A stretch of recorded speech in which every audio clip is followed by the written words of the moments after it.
Real Madrid এবং Olympic মার্সেইলি এর মধ্যে ম্যাচ চলতেছে, উয়েফা চ্যাম্পিয়ন্স লিগের ম্যাচ। তো এই সিজনে চ্যাম্পিয়ন্স লিগের যে ম্যাচগুলো আছে, খেলাগুলো আছে, সেটা আজকে রাত থেকেই শুরু হয়েছে। বার্সার ম্যাচ সামনে আছে।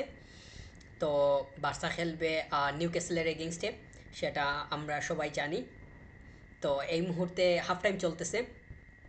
আহ, অলিম্পিক মার্সেইল এবং রিয়াল মাদ্রিদ তারা হাড্ডাহাড্ডি ম্যাচ হইতেছে। এক এক সমতায় আছে ম্যাচটা, 1-1 লেভেল। ওইখানে আগে মার্সেই তারা স্কোর পেয়ে গেছে। নাম্বার 22 ও স্কোর করছে, আর অপর দিকে কিলিয়ান এমবাপে পেনাল্টি থেকে স্কোর পাইছে। তো এখন পর্যন্ত মানে ম্যাচটা দেখে যতটুকু মনে হচ্ছে, প্রথমেই একটা কথা বলতে হয়, সেটা হচ্ছে অলিম্পিক মার্চে তাদেরকে যতটুকু পরিমাণ আসলে আহ, ধারণা করছিলাম, তারা তার থেকে অনেক বেশি পরিমাণ ম্যাচিউরড, টেকনিক্যাল এবং ক্রিয়েটিভ। প্রত্যেকটা প্লেয়ার তারা এমনভাবে ছোটো ছোটো পাস দিয়ে খেলার চেষ্টা করতেছে, আমি কোনোভাবেই বলতে পারতেছি না যে রিয়াল মাদ্রিদ তারা ডমিনেট করতেছে। আবার মার্সেই তারাও যে ডমিনেট করছে সেটাও না। গোল ঠিক আছে, 1-1 লেভেল আছে হাফ টাইমে। কিন্তু এই 45 মিনিটস আমার কাছে 50-50 মনে হচ্ছে। তবে 50-50 যদিও হয়, তবুও অলিম্পিক মার্সেই তাদেরকে একটু এগিয়ে রাখতে হয়, কারণ তাদের গোলবারে আছে রুলি, আর্জেন্টিনার গোলকিপার। লিওনেল স্কালোনির বর্তমানে যে টিমটা আছে ওইখানে সেকেন্ড চয়েস হিসাবে তাকে আমরা দেখতে পাই। তো সে কিন্তু যথেষ্ট পরিমাণ ভালো সেভ করতেছে, আমরা এই খুব ভালোভাবেই দেখতেছি। কিলিয়ান এমবাপ্পে থেকে শুরু করে মাস্তাতোনো, তারা কেউই তাকে মানে 1-1 কিংবা মানে ফিল্ডে এখন পর্যন্ত ব্রেক করতে পারে নাই। আহ, বরং আমরা দেখতেছি যে জিও রুলি তার আরও কঠিন অবস্থান, সে কতটুকু পরিমাণ মানে দক্ষতার সহিত সে তার গোল পোস্ট সামলাইতেছে। তাকে বিট করছে পেনাল্টির মাধ্যমে, ওইটা তো আসলে আহ, আহ, কি বলবো, সেটা মানে অনেকটাই অ্যাডভান্টেজের মতো। আহ, যদি পেনাল্টি না পাইতো রিয়াল মাদ্রিদ, সেক্ষেত্রে দেখা যেত যে এখনও হয়তো তারা স্কোর না করার সম্ভাবনা বেশি থাকতো। এই তো হাফ টাইম হওয়ার কিছু সময় আগে, হাফ টাইম হওয়ার কিছু সময় আগে এই তো আম, মানে এক্সট্রা যে 2 মিনিট দেওয়া হয়েছে, 3 মিনিট, ওইখানের মধ্যে একটা ভালো সুযোগ পাইছিল মাস্তাতুনো ওইখানে। সেটাও সে মানে গোলকিপারকে বিট করতে পারে নাই, তো ওইটাও সেভ করে দিছে। তাদের যেই টিমে আরও প্লেয়ার আছে, যেমন আউবেমেয়াং সে খেলতেছে, গ্রিনউড আছে, এখানে আর্জেন্টিনার আরেকটা ডিফেন্ডার লিয়ার্দো বালের্দি, এই প্লেয়ারটাও খেলতেছে। তো এই যে প্লেয়ারগুলা তারা মানে যেইভাবে খেলার চেষ্টা করতেছে, তারা মূলত ফোকাস করতেছে ছোট ছোট পাসের উপরে, এবং ওই পাসগুলা যে রিয়াল মাদ্রিদ খুব বেশি পরিমাণ আটকাইতে পারতেছে, সেইটা আসলে বলার কিংবা মনে করারও তেমন কোনো সুযোগ নাই। রিয়াল মাদ্রিদ তারা যথেষ্ট পরিমাণ অ্যাটাকের দিকে মনোযোগী হইতেছে, খেলা বিল্ড আপের থেকে তারা অ্যাটাকিংয়ে বেশি নজর দিচ্ছে বলে আমার কাছে মনে হচ্ছে। কারণ যখন তারা মানে মার্সেই তারা যখন অ্যাটাকে যাইতেছে, ওই অ্যাটাকটা ঠেকিয়ে দিয়ে কাউন্টারে তারা মানে খুবই রাতারাতি আসতেছে।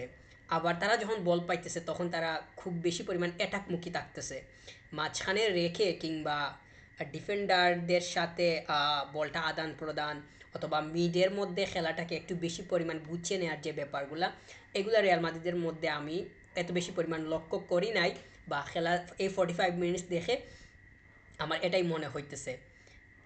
এইটার এইটা না হওয়ার পেছনে আমার কাছে মনে হয় যে অলিম্পিক মার্চেই তারা যেই স্টাইলে খেলতেছে, ওইটার প্রভাব বেশি এখানে জড়িত। কারণ তারাও যে খুব বেশি পরিমাণ সুযোগ দিতেছে রিয়াল মাদ্রিদকে, সেইটার বলারও কোনো সুযোগ আসলে দেখতেছি না। আহ, হয়তো রিয়াল মাদ্রিদ তারা অন্যভাবে খেলার বা আমি যেভাবে বলতেছি যে তারা বলটা রেখে খেলাটাকে একটু বিল্ড করে তারপরে একটু আস্তে আস্তে অ্যাটাকিংয়ের দিকে আগানোর যে বিষয়টা, ওইটার দিকে হয়তো তারা মনোযোগ দিত যদি মার্সেই এই যে স্টাইলে খেলতেছে এইটা না খেলে অন্য কোনো স্টাইলে খেলতো। আমরা তো রিয়াল মাদ্রিদকে দেখি বেশিরভাগ সময়ে বলতে গেলে যে তারা আস্তে আস্তে বিল্ডিংয়ের দিকে একটু বেশি মনোযোগী হয়, ক্রিয়েট করে নিয়ে খেলাটাকে একটু মেকিং করে নিয়ে তারপরে এটাকের দিকে আগানোর যে প্রসেসটা ওইটার উপরে ফলো করতে দেখি। কিন্তু এখন যেটা দেখতেছি, যখন রদ্রিগো বল পাইতেছে, যখন এমবাপে বল পাইতেছে, কিংবা আর্দাগুলার অথবা যদি মাস্তাতুনের কথা বলি, তারা সবাই মানে ফ্রন্ট লাইনের দিকে তাকিয়ে আছে, অপোনেন্টের গোল পোস্টের দিকেই তাকিয়ে আছে। ঠিক আছে, এটা খেলার অনেক বড় একটা মানে উদ্দেশ্য, মানে প্লেয়াররা খেলতেছে কেন, প্লেয়ারদের উদ্দেশ্যটা কি, গোল পোস্ট এইটাই তো হবে, ঠিক আছে। কিন্তু আমার কাছে মনে হয় যে তারা অ্যাটাকমুখী একটু বেশি পরিমাণ হয়ে যাইতেছে। আমি জানি না সেকেন্ড হাফে তারা হয়তো তাদের প্ল্যানিংয়ে পরিবর্তন আনবে কিনা বা তারা বিল্ডিংয়ের দিকে মনোযোগ দিবে কিনা। যদি এইভাবে চলতে থাকে, রিয়াল মাদ্রিদ যদি এই যে স্টাইলে খেলতেছে এইভাবে যদি চলতে থাকে, তাহলে দুইটা জিনিস করতে পারে বলে আমার কাছে মনে হইতেছে। প্রথমত তারা হয়তো স্কোর পেয়ে যাবে বেশি, যেমন এখন একটা একটা ইতিমধ্যে 1-1 আছে, অর্থাৎ রিয়ালের একটা, হয়তো দেখা যাবে সেকেন্ড হাফে তারা স্কোরের পরিমাণটা মানে বেড়ে গেছে এই মুখী খেলার কারণে বা এই যে অ্যাটাকিং যে ওরিয়েন্টেড খেলাটা এইটার কারণে।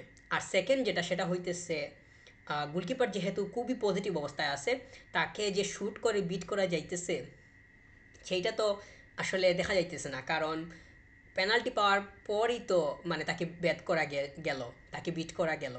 কিন্তু খেলার মধ্যে কিন্তু এখনও তা মানে রিয়াল মাদ্রিদ নেট টাচ করতে পারে নাই।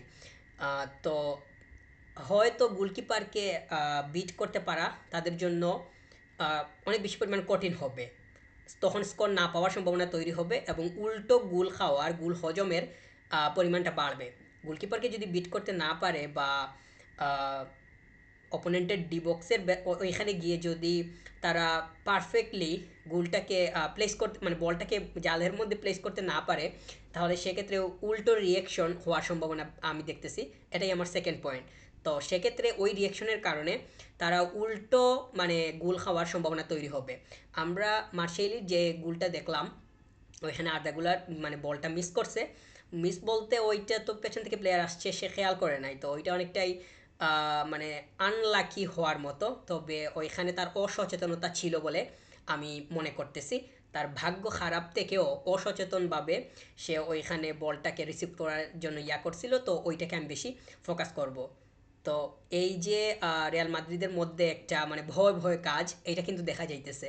তো এইটার কারণেও তারা মানে সেকেন্ড হাফে গিয়ে আরও বেশি পরিমাণ ভোগার সম্ভাবনা তৈরি হবে বলে আমার কাছে মনে হচ্ছে। আর অলিম্পিক মার্সেই তারা যেইভাবে খেলতেছে প্লেয়ারগুলা, তারা অ্যাটাকিংমুখী আছে কিন্তু এত বেশি পরিমাণ না।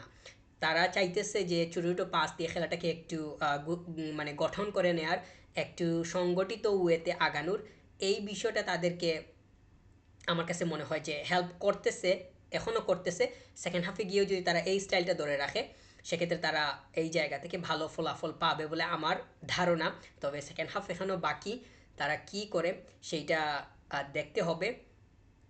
আর আমি যদি এখন বলি যে এই দুই টিমের মধ্যে, আমি তো বলছি প্রথমেই যে তারা মানে ওভারঅল 50-50 অবস্থায় আছে, কেউ থেকে যে কেউ কাউকে ওইভাবে ডমিনেট করতেছে সেইটা বলার আসলে এত বেশি সুযোগ নেই। তবে পজিটিভিটির দিক থেকে স্পেসিফিক্যালি আমি যদি আরও স্পেসিফিকে যাই, তাহলে পজিটিভিটির দিক থেকে আমার কাছে মনে হচ্ছে যে মানে অলিম্পিক মার্চেই তারা অনেকটা মানে কিছুটা হলেও এগিয়ে থাকবে এবং তারা অনেকটাই শান্তভাবে আগানোর চেষ্টা করতেছে। তো এইগুলা তাদেরকে হেল্প করার সম্ভাবনা অনেক বেশি পরিমাণ। তবে লেটস সি সেকেন্ড হাফে গিয়ে কী হয়। আমি অবশ্যই আহ, মানে আহ, মানে এখন 1-1 লেভেলে আছে, তবে গোল হওয়ার আরও বেশি পরিমাণ সম্ভাবনা তৈরি হবে বলে আমার ধারণা। আর যেহেতু অলিম্পিক মাসে গোলকিপার রুলি সে অনেক বেশি পরিমাণ পজিটিভ অবস্থায় আছে, তাকে বেট করতে পারে কি না, তাকে বিট করতে পারে কি না সেটার জন্য অপেক্ষা করতে হবে। যদি এই যেভাবে অ্যাটাক ওরিয়েন্টেড খেলা খেলতেছে রিয়াল মাদ্রিদ, তাহলে যদি আমি তো বললাম আমার দুইটা ধারণা, দুইটা চিন্তা এখানে। প্রথমটা অনুযায়ী যদি তারা মানে গোল পাওয়ার সম্ভাবনা তৈরি হয়, সেক্ষেত্রে আরও দেখা যাবে যে 2টা থেকে 3টাও স্কোর পাওয়ার সম্ভাবনা তৈরি হইতে পারে। আর যদি না হয়, তাহলে হয়তো মানে মানে এই গোলকিপার যেইভাবে এখন মানে ফার্স্ট হাফে যেই অবস্থায় ছিল, সেকেন্ড হাফে ওই অবস্থায় থাকার একটা সম্ভাবনা তৈরি হবে। আর ওইটার কারণে মানে গোলকিপার যদি মানে একটু বেশি পরিমাণ পজিটিভ থাকে সেক্ষেত্রে পুরো টিমই অনেকটাই মোটিভেটেড হয়ে যায় বলে আমার কাছে মনে হয় এবং এটাই হইতেছে।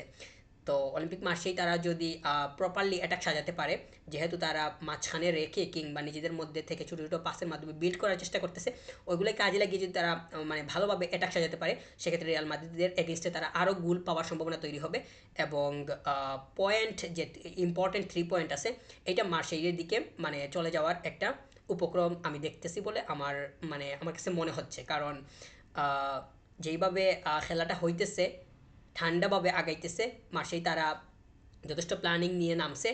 তো সেকেন্ড হাফে গিয়ে কী হয় সেটাই এখন দেখার বিষয়।